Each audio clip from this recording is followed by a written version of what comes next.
Hey, hello, and what's up, guys? Welcome back to our channel. Let's start our video. দর্শক শ্রোতা, আজকে আমরা আছি পঞ্চগড় জেলার কালিয়াগঞ্জ বাজারে। এই হাটটি মূলত বসে রবিবার আর বৃহস্পতিবারে। আজকে আমরা আছি রোজ বৃহস্পতিবার। দর্শক শ্রোতা, এখন আমরা অবস্থান করতেছি মেসার্স মুজাহিদ বাণিজ্যালয়ে। দেখুন কি পরিমাণে মরিচ কিনছে মেসার্স মুজাহিদ বাণিজ্যালয়। আসুন জেনে নেই আজকে মরিচের বাজার কেমন গেল। দর্শক শ্রোতা, এই যে দেখতে পাচ্ছেন চকচকে কালার দেখা যাচ্ছে, এটা হচ্ছে পাবনা চিকন।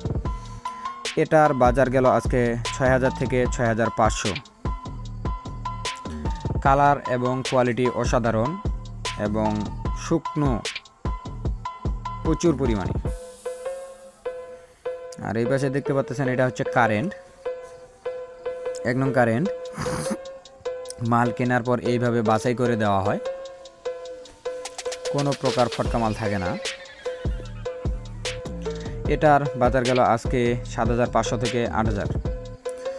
দর্শক শ্রোতা, দেশ এবং দেশের বাইরে থেকে যারা আমাদের সাথে যুক্ত আছেন, ইউটিউব থেকে হলে চ্যানেলটিকে সাবস্ক্রাইব করবেন, লাইক এবং পাশে থাকা বেল আইকনটি অলে সেট করে রাখবেন এবং ফেসবুক পেজ থেকে হলে পেজটিকে ফলো করবেন। দেশের যে কোনো প্রান্ত থেকে মরিচ নিতে চাইলে স্ক্রিনে দেওয়া নম্বরে যোগাযোগ করবেন। প্রতিদিনের বাজার জানার জন্য আমাদের সাথেই থাকুন। আসসালামু আলাইকুম।